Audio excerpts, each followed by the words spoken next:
বঙ্গবন্ধু জানতেন তখন জনতার সামনে কোন বিষয় উপস্থাপন করতে হবে।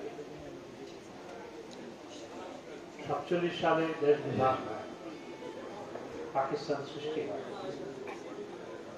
47 সালে পাকিস্তান সৃষ্টি হওয়ার পর 1 বছরের মাথায় বঙ্গবন্ধু অনুধাবন করেছিলেন পাকিস্তান রাষ্ট্র ব্যবস্থার মধ্যে বাঙালিদের মুক্তি নিহিত নয়। অথচ পাকিস্তান আন্দোলনের সাথে তৎকালীন তরুণ ছাত্র নেতা শেখ মুজিবুর রহমান যুক্ত ছিলেন, কিন্তু 1 বছরের মাথায় তিনি অনুধাবন করতে সক্ষম হন যে পাকিস্তান রাষ্ট্র ব্যবস্থার মধ্যে বাঙালিদের মুক্তি নিহিত নয়। সেজন্য 48 সালে পাকিস্তানের প্রথম স্বাধীনতা দিবস 14ই আগস্ট, তার আগে 12ই আগস্ট তৎকালীন তরুণ নেতা শেখ মুজিবুর রহমান একটি পত্রিকায় একটি বিবৃতি দিয়েছিলেন। সেই বিবৃতি লিখিত আকারে প্রচারও করা হয়। সেই বিবৃতিতে তিনি আহ্বান জানিয়েছিলেন 14ই আগস্ট আনন্দ উল্লাসের দিন নয়, বরং উৎপীড়নের নাট্যস থেকে মুক্তি লাভের শপথ নেওয়ার দিন হিসাবে পালন করার আহ্বান তিনি জানিয়েছেন। অর্থাৎ 1 বছরের মাথায় তিনি অনুধাবন করেছেন এই পাকিস্তান রাষ্ট্র ব্যবস্থার মধ্যে প্রকৃতপক্ষে আমাদের মুক্তি নিহিত নয় এবং পশ্চিম পাকিস্তানিরা আমাদেরকে গোলাম করে রাখছে। 1951 সালে বঙ্গবন্ধু যখন জেলে, তিনি কমরেড মনি সিং, তিনি কমিউনিস্ট পার্টির প্রধান ছিলেন, কমরেড মনি সিং এর কাছে চিঠি লিখেছিলেন যে আমি পূর্ব বাংলার স্বাধীনতার লক্ষ্যে এগিয়ে যাচ্ছি, আপনারা আমার সাথে থাকবেন কিনা, আপনারা থাকুন কিংবা না থাকুন, আমি পূর্ব বাংলার স্বাধীনতার পরিকল্পনা নিয়ে এগিয়ে যাব। এই কথাটি কমরেড মনি সিং 1972 সালে 17 মার্চ বঙ্গবন্ধুর জন্মদিনের আলোচনা সভায় বলেছিলেন, যেটি ইত্তেফাক পত্রিকা সহ পত্রিকায় ছাপানো হয়েছে।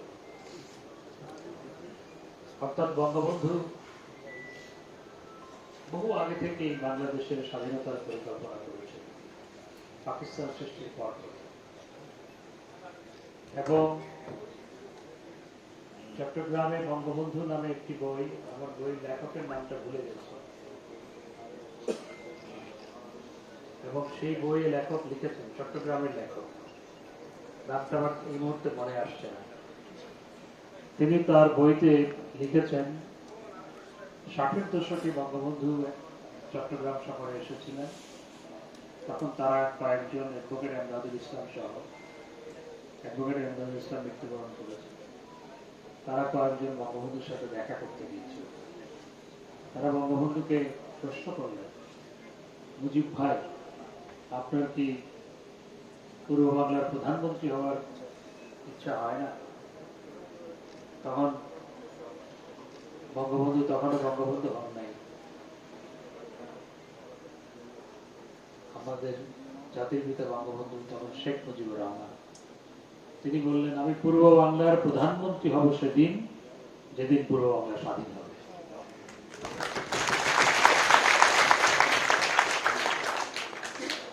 অর্থাৎ তিনি বহু আগে থেকে যে স্বাধীনতার পরিকল্পনা করছিলেন, এই যে আমি যে উদাহরণগুলো দিলাম, এগুলো ঐতিহাসিকভাবে সত্য এবং প্রুভেন, এখান থেকে এটি প্রমাণিত হয়। হঠাৎ করে স্বাধীনতার কথা বললে মানুষ সেটিতে ঝাঁপিয়ে পড়ত না। সেজন্যই তিনি 6 দফা প্রণয়ন করেছেন, মানুষকে স্বাধীনতার লক্ষ্যে মনন তৈরি করার জন্যই তিনি 6 দফা ঘোষণা করেছেন। যেই 6 দফার মধ্যে এটিও ছিল পূর্ব বাংলার জন্য আলাদা সেন্ট্রাল ব্যাংক এবং আলাদা মুদ্রা থাকবে, শুধুমাত্র পররাষ্ট্র এবং প্রতিরক্ষা এই দুইটি কেন্দ্রের হাতে থাকবে। প্রতিরক্ষার ক্ষেত্র পূর্ব বাংলার জন্য আলাদা মিলিশিয়া বাহিনী প্রস্তাব করা হয়েছে এবং জনগণ এই 6 দফার পক্ষে ব্যাপকভাবে সাড়া দেয়। বঙ্গবন্ধু যখন 6 দফার পক্ষে সারা দেশ চষে বেড়াচ্ছিলেন, তখন বঙ্গবন্ধুকে বারবার গ্রেফতার করা হতো। মিটিংয়ে বক্তৃতা করেছেন, বক্তৃতা থেকে গ্রেফতার করে নিয়ে গেছে। আবার একদিন পরে তিনি জামিন পেয়ে আরেক মিটিংয়ে গেছেন। এরকম বহু ঘটনা ঘটেছে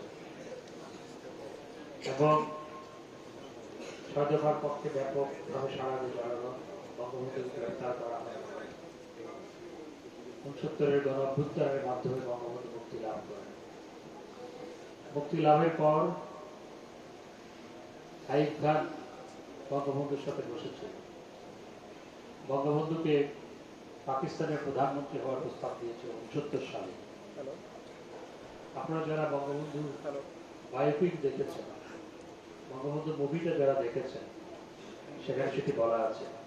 বঙ্গবন্ধু রাওয়ালপিন্ডি থেকে ফোন করছেন বঙ্গমাতাকে যে আমি সিনেমার কথা বলছি, যে আইয়ুব খান আমাকে প্রধানমন্ত্রী হতে পারে। বঙ্গমাতা বললেন সে কে বানানোর প্রধানমন্ত্রী, প্রধানমন্ত্রী বানানো যায়। বঙ্গবন্ধু প্রত্যাখ্যান করেছিলেন প্রধানমন্ত্রীর প্রস্তাব। কারণ পাকিস্তানের ইতিহাস ঘাটলে দেখবেন প্রধানমন্ত্রী অনেকে হয়েছেন, আবার সাসপেন্ড হয়েছেন। এরকম বহু ঘটনা পাকিস্তানের শুরু থেকে। বঙ্গবন্ধু রাজি হন। 69-এর গণ অভ্যুত্থানের পর 6 দফার উপর ভিত্তি করে দেশে সাধারণ নির্বাচন হয়। জনগণ 6 দফার পক্ষেই ভোট দেয়। বঙ্গবন্ধু পাকিস্তান ন্যাশনাল অ্যাসেম্বলিতে মেজরিটি পার্টির নেতা নির্বাচিত হন এবং নেতা নির্বাচিত হওয়ার পর তাকে যখন ক্ষমতা হস্তান্তর করার জন্য বাহানা করা হচ্ছিল, তখন তাকে 6 দফার 2টি দফা বাদ দিতে বলা হয়েছিল। আলাদা সেন্ট্রাল ব্যাংক মুদ্রা এবং আরো একটি দফা বাদ দেওয়ার কথা বলা হয়েছে। বঙ্গবন্ধু তখন বলেছিলেন যে 6 দফা যখন ঘোষণা করেছিলাম তখন এটি আওয়ামী লীগের কিংবা শেখ মুজিবের দফা ছিল। নির্বাচনের পর এটি আর শেখ মুজিব কিংবা আওয়ামী লীগের দফা নয়, এটি জনগণের দফা। জনগণ এটির পক্ষে রায় দিয়েছে। আমি 6 দফার থেকে কোনো আপোষ করতে পারবো না। এবং তিনি যদি আপোষ করতেন, পাকিস্তানের প্রধানমন্ত্রী হতে পারতেন। বঙ্গবন্ধুর লক্ষ্য পাকিস্তানের প্রধানমন্ত্রী হওয়া নয়, বাংলাদেশের মানুষের মুক্তি। সেই কারণে প্রধানমন্ত্রীত্বের প্রস্তাব প্রত্যাখ্যান করে দিয়ে তিনি স্বাধীনতার লক্ষ্যে এগিয়ে গেছেন। এবং বঙ্গবন্ধু রাজনীতির কবি ছিলেন। সেই কারণে তিনি 7 মার্চ ভাষণ দিলেন, এবারের সংগ্রাম মুক্তির সংগ্রাম, এবারের সংগ্রাম স্বাধীনতার সংগ্রাম। এবং সেই ঘোষণার পর রেসকোর্স ময়দান থেকে জনতা স্লোগান দিতে শুরু করলো, বীর বাঙালি অস্ত্র ধরা বাংলাদেশ স্বাধীন করো, তোমার আমার ঠিকানা পদ্মা মেঘনা জমা। বঙ্গবন্ধু এমন ভাবে কার্যত 7 মার্চে তিনি স্বাধীনতার ঘোষণাটা দিয়ে দিয়েছেন। কিন্তু এমন ভাবে ঘোষণা দিয়েছিলেন তাকে বিচ্ছিন্নতাবাদী নেতা হিসেবে আখ্যা দেওয়ার কোনো সুযোগ ছিল না। পাকিস্তান গোয়েন্দা সংস্থার ISI এর ঢাকা থেকে ইসলামাবাদ রাওয়ালপিন্ডিতে রিপোর্ট পাঠানো হলো তার 7 মার্চের ভাষণের পর। চতুর শেখ মুজিব এমন ভাবে পূর্ব বাংলার স্বাধীনতা ঘোষণা করেছে যে আমাদের চেয়ে চেয়ে তাকিয়ে থাকা ছাড়া আর কোনো কিছুই করার ছিল না। এটি হচ্ছে পাকিস্তান গোয়েন্দা সংস্থার বিরুদ্ধে ঢাকা থেকে তাদের কেন্দ্রে পাঠানো রিপোর্ট। কারণ বাংলাদেশ স্বাধীন সেই কথাটি বঙ্গবন্ধু বলেন, স্বাধীনতার ডাক দিয়েছে। এবং এরপর জনগণকে সময় দিলেন জনগণকে তিনি 2 সপ্তাহ সময় দিলেন, 2 সপ্তাহের বেশি সময় দিলেন। জনগণ প্রস্তুত হল। বঙ্গবন্ধু এও বলেছিলেন, তোমাদের যার যা কিছু আছে তাই নিয়ে প্রস্তুত থেকে শত্রুর মোকাবেলা করতে হবে। অর্থাৎ জনগণকে শুধু স্বাধীনতার ডাক দিয়েছেন তা নয়, কি করতে হবে সেটিও বলে দিলেন। জনগণ একটি প্রশিক্ষিত বাহিনীর বিরুদ্ধে জনযুদ্ধের জন্য প্রস্তুতি গ্রহণ করল এবং একটি জনযুদ্ধের মাধ্যমে দেশ স্বাধীন হল। বঙ্গবন্ধু 26শে মার্চের প্রথম প্রহরে স্বাধীনতা ঘোষণা করলেন। অর্থাৎ বঙ্গবন্ধু বহু আগে থেকে স্বাধীনতার পরিকল্পনা করেছিলেন এবং সেই স্বাধীনতার লক্ষ্যেই তিনি 6 দফা ঘোষণা করেছিলেন। তাই এই 6 দফা প্রকৃতপক্ষে বাংলাদেশের স্বাধীনতার প্রথম সোপান। স্বাধীনতা অর্জনের লক্ষ্যে আমাদের প্রথম সোপান ছিল 6 দফা। এবং 7ই জুন মনোমিয়া সহ 11 জন শহীদ হয়েছিল। তারা শহীদ হয়ে রাজপথ রঞ্জিত করে আমাদের স্বাধীনতার পথ তৈরি করেছে। এজন্য তাদের প্রতি আজকে শ্রদ্ধা জানাই। বঙ্গবন্ধু শুধু স্বাধীন বাংলাদেশ রচনা করেছেন তা নয়, বঙ্গবন্ধু স্বাধীনতার পর বিধ্বস্ত বাংলাদেশকে পুনর্গঠিত করে যখন সমৃদ্ধির দিকে এগিয়ে নিয়ে যাচ্ছিলেন, তখন বঙ্গবন্ধুকে হত্যা করা হয়েছে। বঙ্গবন্ধুকে যখন হত্যা করা হয় তখন বাংলাদেশের জিডিপি গ্রোথ রেট 9.54%, যেটা আজ পর্যন্ত আমরা ছুঁতে পারি। দেশে তখন 10,000 মেট্রিক টন অতিরিক্ত খাদ্যশস্য উৎপাদন হয়, কিন্তু 10,000 মেট্রিক টন ঝড়, বন্যা, জলোচ্ছ্বাসের দেশ, 7.5 কোটি মানুষের দেশে খুব একটা বেশি নয়। সেই কারণে তিনি দেশ খাদ্য স্বয়ংসম্পূর্ণ ঘোষণা করেন।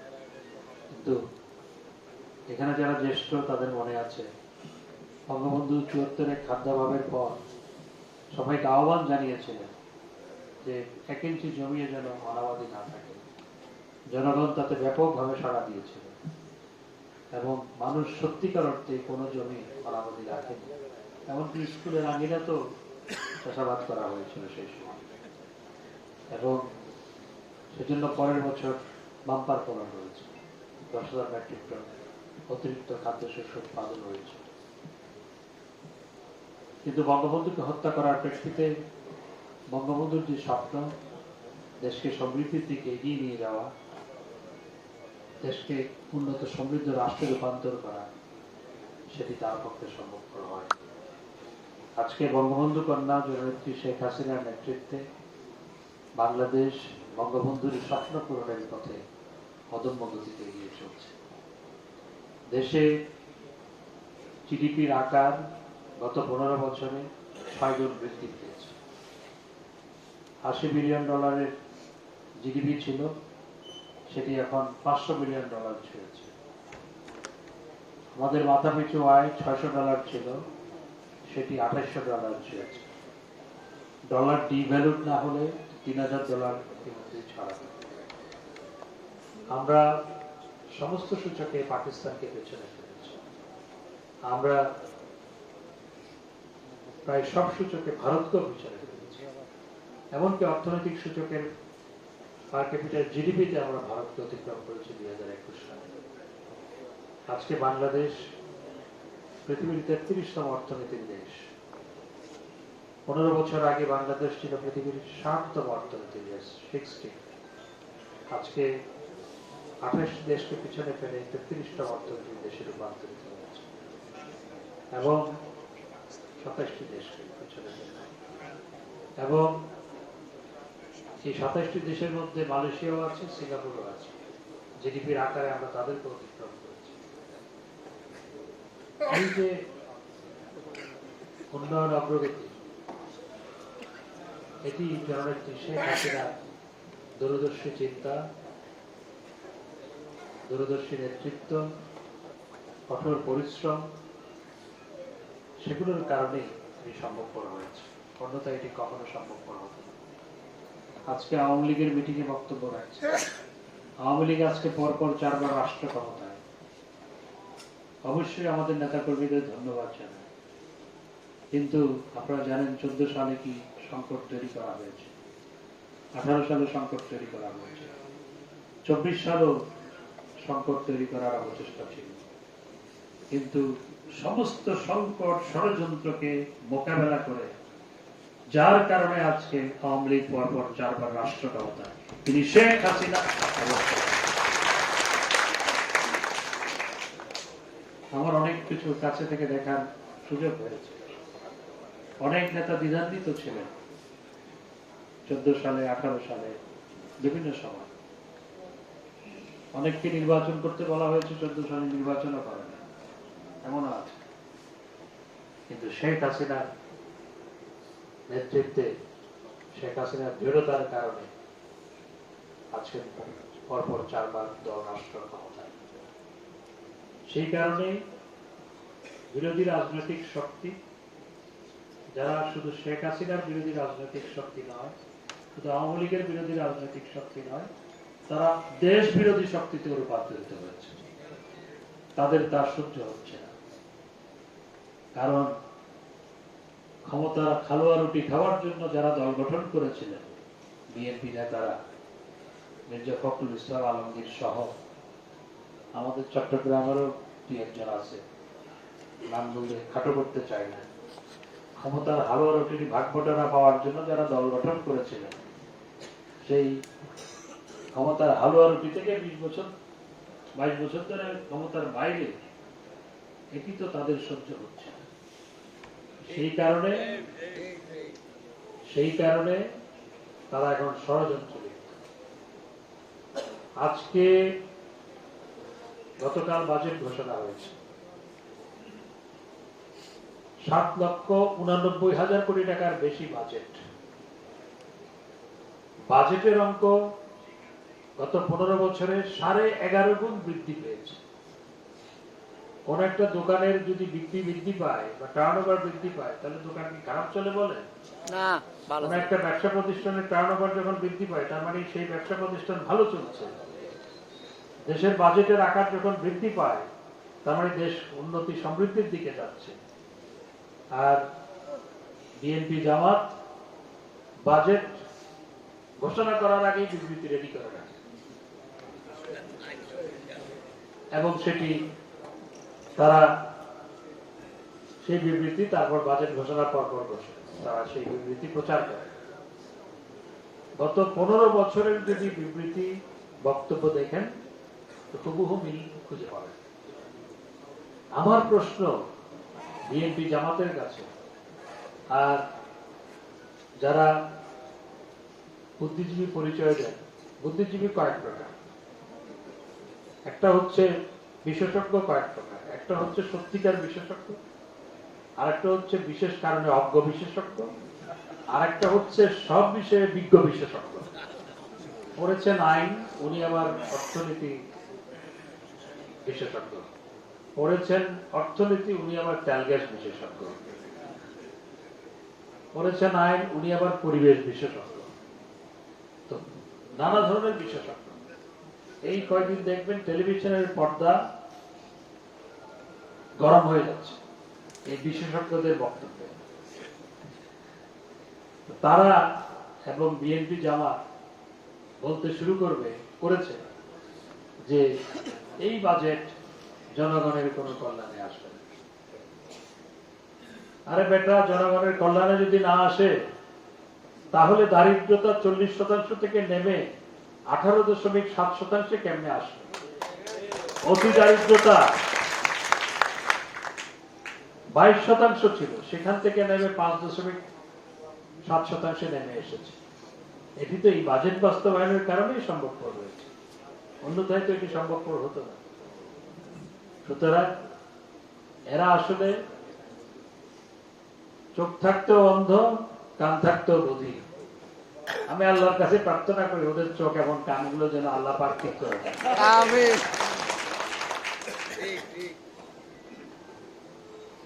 তাই আওয়ামী লীগের নেতা কর্মীদের অনুরোধ জানাবো যে বিএনপি জামাত সহ জননেত্রী শেখ হাসিনার রাজনৈতিক প্রতিপক্ষ, আওয়ামী লীগের রাজনৈতিক প্রতিপক্ষ জননেত্রী শেখ হাসিনাকে রাজনৈতিকভাবে মোকাবেলা করতে ব্যর্থ হয়েছে। সেই কারণে তারা ষড়যন্ত্রের পথ বেছে নিয়েছে। সেজন্য চোখ কান সবসময় খাড়া রাখতে হবে। আর দলীয় নেতা কর্মীদের অনুরোধ জানাবো, পরপর 4 ভাই রাষ্ট্র ক্ষমতায়, সেই কারণে আলস্য যেন পেয়ে না বসে। আমাদের অনেকের আলস্য পেয়ে বসেছে, সুতরাং আলস্য যেন পেয়ে না বসে। আর গত 15 বছরে যারা আমাদের দলে এসেছেন তারা তো বিরোধী দল দেখেন, সুতরাং এই নেতা কর্মীদেরও সঠিক প্রশিক্ষণ দিতে হবে। আর আমি কথা বাড়াবো না, চট্টগ্রাম মহানগর আওয়ামী লীগকে ধন্যবাদ জানাই আজকের এই আলোচনা সভা আয়োজন করার জন্য, একই সাথে আমাকে এখানে আমন্ত্রণ জানার জন্য আমি আপনাদের ধন্যবাদ জানাই। চট্টগ্রাম মহানগর আওয়ামী লীগ ভবিষ্যতে আরো শক্তিশালী হবে। চট্টগ্রাম মহানগরে আওয়ামী লীগ যদি ঐক্যবদ্ধ থাকে, কোন শক্তি নাই আওয়ামী লীগকে মোকাবেলা করতে। সবাইকে ধন্যবাদ জানিয়ে আমি আমার বক্তব্য শেষ করছি। জয় বাংলা, জয় বাংলা। আপনাদের জন্য আপ্যায়নের ব্যবস্থা করা আছে, আপনারা আস্তে আস্তে যান।